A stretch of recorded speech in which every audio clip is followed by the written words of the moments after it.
Respected and most adorable teachers and my dynamic friends, a very cool and humble greetings to all of you present here. I feel greatly privileged to uh, I feel greatly privileged as you give me the chance to address my speech on this auspicious occasion of Independence Day and on this auspicious occasion of Independence Day. So we will discuss that how India wins freedom.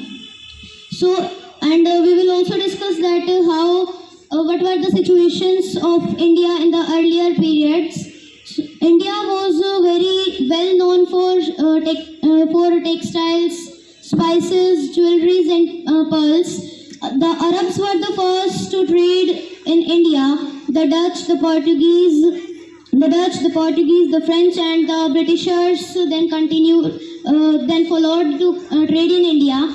The Britishers were the strongest of them all, and they traded in India through the English East India Company. They bought goods from the farmers and the craftsperson at very low rates, and they sold them at very high rates, which made a huge profit for the English East India Company. Slowly, the English East India Company settled down in India and conquered large parts of India. And then the British government formed in India, and they started to rule in India. Then, when they started the rule in India, the farmers had to pay very high taxes, and even during the flood and drought, when the farmers don't pay their taxes, the Britishers punish them, and they have to pay their taxes. The soldiers working in the British Army were Indians, and they were not allowed to do whatever they want to do, and the farmers were not allowed to do the occupation they want to do. The farmers were forced to grow the indigo plant and the cotton. Indigo is a plant which is a good source of indigo dye and used in colors. And the farmers began poorer and they died. Same happened with the craftsperson and businessmen. The Indians get very angry to the Britishers and they started revolt. But they don't show their unity in the revolts. It was only in 1857 that a great revolt broke out, which was the first war of independence, also known as the Sepoy Mutiny or the War of Independence, in the War of Independence in 1857. Then the main cause of the war was the publishing of the new rifles known as Enfield rifle. Rumor spread that the grease used in the rifles was made from the fat of cows and pigs, and the soldiers have to bite off the wrapper of the grease before loading it in the rifle. So it was against the religious beliefs of Hindus as well as Muslims. So they revolt against it and stood against it. The Britishers suppressed the war. The main factors responsible for the war were that Indians did not have enough money and well equipments. Britishers were well equipped and they have well money to buy the new technology, to buy the equipments for the war. And the war did not spread in all parts of India. It was only spread in 3 to 4 states. So that's why the Britishers realized that there is no unity in India. So they took a chance from there and they control over whole India. And then the Britishers started to teach Indians, and the educated Indians such as Raja Ram Mohan Roy and Debendranath Tagore realized that the Britishers wanted to keep the Indians poor and backward, so they fought against the Britishers as well as the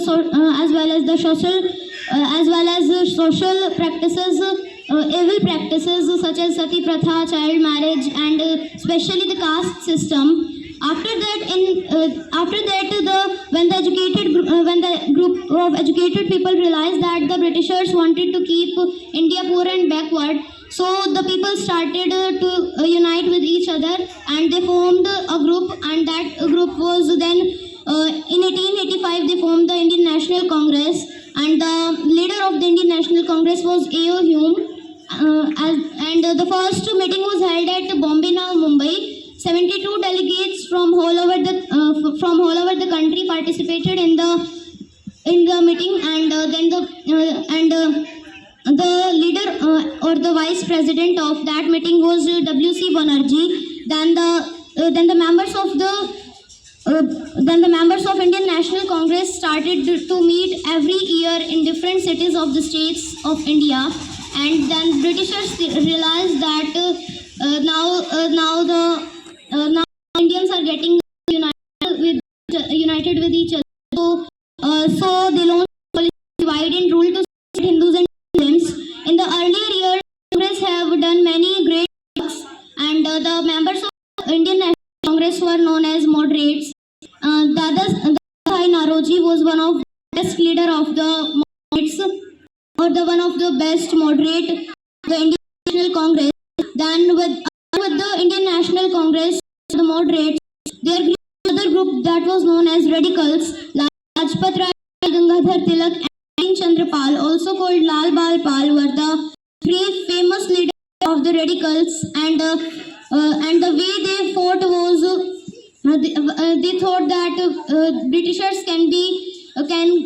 we can throw Britishers out of the country only through the boycotts and through different movements. Then in 1905, Britishers thought to partition Bengal, and they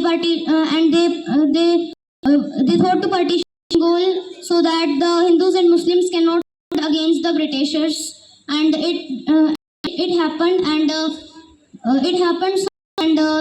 but the people stood against the Britishers when they did the partition of Bengal, and then in 1980 the Britishers were forced to reunite Bengal. So our different freedom fighters against the Britishers, and the Britishers then reunited Bengal. They reunited Bengal. In 1915, Gandhiji returned back to India from South Africa. In South Africa, he had fought against the evil practices of the white rulers, the black people, and the way he fought was known as Satyagraha. He fought on two principles: truth and non-violence. When he returned back to India, so he go through the whole country, and he was very shocked by the poverty, and he thought that we don't have to fight to the Britishers, but also the evil practices of the society. So in 1919, a meeting was held at Jallianwala Bagh in Amritsar, and General Dyer came there, and he ordered the soldiers to fire. Hundreds of people were died, and thousands were injured very badly. Then the whole country was very shocked by this incident, and Gandhiji along with his followers stood against them. In 1920, Gandhiji launched his first and the biggest movement, the non-cooperation movement. In this movement, Gandhiji told the people to fight against the Britishers very peacefully, but it was in Chori Chora at Uttar Pradesh that a group of people set fire at a police station, and 22 policemen died. As Gandhiji was against violence, so he withdrew the movement immediately. Freedom fighters such as Sardar Vallabhbhai Patel, Jawaharlal Nehru, etc. were very active during this movement, and they were with Gandhiji, and they supported Gandhiji. And again in 1928, Britishers realized that the rule is getting out of control of their hands, so they made a commission known as Simon Commission. But as there was no Indian in the commission, so the people stood against the commission, and they made a slogan, Simon Go Back. In 1929, the Congress, Indian National Congress, asked for the Purna Swaraj or complete independence to the Britishers or the British government, and in the upgoing and in the upcoming year of 1930, Gandhiji launched his second biggest movement, that was civil disobedience movement. And in this movement, as the Indians were not allowed to make salt, so from the Sabarmati ashram in Ahmedabad to Dandi near Surat, he walked with his followers along the coast of Gujarat, and he made salt there and broke the salt law. It spreaded in all parts of India, and all the followers of Gandhiji did so. Then in 1942, Gandhiji launched the new movement, Quit India movement. In this movement, he asked the British government to quit India, and as we cannot forget the contribution of Subhash Chandra Bose. So he was the leader and member of the INA, Indian National Army, also known as Azad Hind Fauj, and he gave us the slogan Jai Hind, as well as you give me blood and I will give you freedom. In 1945, the Britishers agreed to leave India, but they asked to separate India in two parts, Pakistan and India, and the Indians also agreed, as the Britishers were agreed to leave India, so they partitioned India in Pakistan and India, and in 15 August 1947, India was made an independent country, and Jawaharlal Nehru was made the first Prime Minister of the independent country, and Dr. Rajendra Prasad was made the first President of the independent country. Thanks and have a nice day.